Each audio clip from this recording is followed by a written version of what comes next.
എല്ലാവർക്കും നമസ്കാരം. ശ്രീ ലളിതാ സഹസ്രനാമാവലി പഠനം 96-ാം ദിവസം.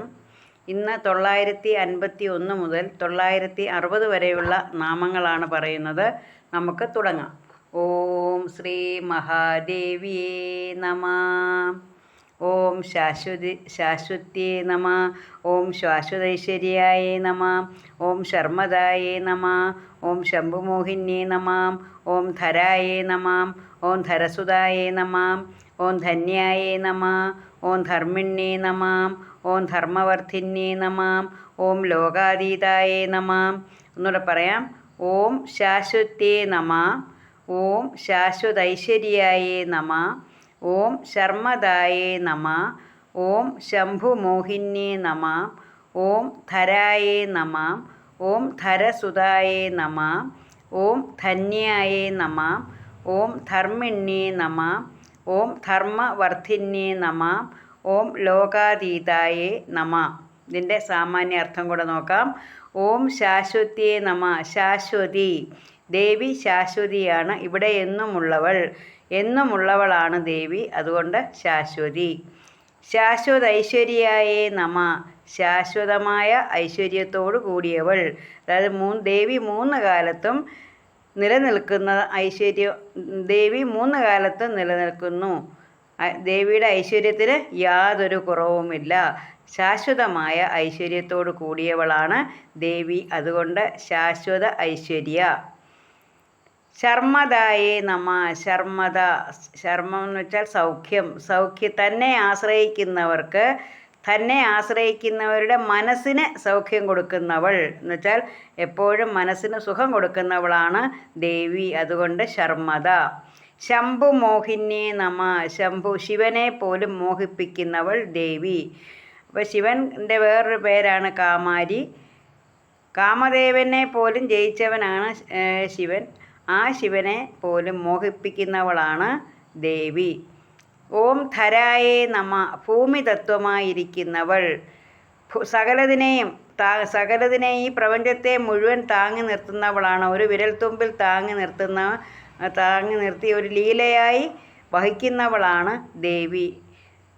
അതുകൊണ്ട് ധരയെ താങ്ങി നിർത്തുന്നവൾ, ഈ ഭൂമി തത്വമായിരിക്കുന്നവളാണ് ദേവി. അടുത്തത് ധരസുതായേ നമഃ. ധരൻ എന്ന് വെച്ചാൽ ഹിമവാന്റെ പുത്രി പാർവതി. പിന്നെ വേറൊരു രീതിയിലും പറയാം. ധരപുത്രി എന്ന് പറഞ്ഞാൽ സീത. ഭൂമി ദേവിയുടെ പുത്രി സീതയായിട്ട് അവതരിച്ചതും ദേവിയാണ്. ഹിമവാന്റെ പുത്രി പാർവതിയായതും ദേവി തന്നെ. ഓം ധന്യായേ നമഃ. ധനധാന്യാദി സമൃദ്ധിയോട് കൂടിയവൾ. ധനധാന്യാദി സമൃദ്ധിയോട് കൂടിയവളാണ് ദേവി. ധർമ്മിണ്യേ. ധർമ്മനിഷ്ഠയുള്ളവർ. ധാർമ്മികമായ കാര്യങ്ങൾ മാത്രം ചെയ്യുന്നവരോട് ദേവിക്ക് പ്രീതിയാണ്. അവരോടാണ് വലിയ പ്രീതി, ധാർമ്മികമായ കാര്യങ്ങൾ മാത്രം ചെയ്യുന്നവരോട്. അങ്ങനെ ധർമ്മനിഷ്ഠയുള്ളവളാണ് ദേവി. ധർമ്മവർദ്ധിന്യേ നമഃ. ധർമ്മത്തെ വർദ്ധിപ്പിക്കുന്നവൾ. ധർമ്മത്തിന് കോട്ടം വരുമ്പോൾ അധർമ്മമാണ് നിൽക്കുന്ന അധർമ്മത്തിനെ അടിച്ചമർത്തി ധർമ്മം പുനഃസ്ഥാപിക്കാൻ ധർമ്മസംസ്ഥാപനാർത്ഥം ശ്രീകൃഷ്ണൻ അവതരിച്ചു. അതുപോലെ തന്നെ ദേവിയും ധർമ്മത്തെ രക്ഷിക്കുന്നവളാണ്, ധർമ്മത്തെ വർദ്ധിപ്പിക്കുന്നവളാണ്. ലോകാതീതായേ നമഃ. ലോകാതീത, എല്ലാ ലോകങ്ങളും ദേവിയിൽ നിന്നാണ് വന്നത്. അതുകൊണ്ട് എല്ലാ ലോകങ്ങൾക്കും അതീതയാണ് ദേവി. ഇപ്പം നമ്മൾ ഇവിടെ ഓരോ ദിവസവും പുതിയ നാമങ്ങൾ, പുതിയ അറിവുകൾ, നമുക്ക് അറിയാൻ വയ്യാത്ത കാര്യങ്ങളൊക്കെയാണ് നമ്മൾ ഓരോ ദിവസവും ദേവിയെക്കുറിച്ച് അറിയുന്നത്. നമ്മളിങ്ങനെ ലളിതാ സഹസ്രനാമം എന്ന് പറയുമ്പം നമ്മൾ ചൊല്ലി വായിച്ചങ്ങ് പോവുകയാണ്.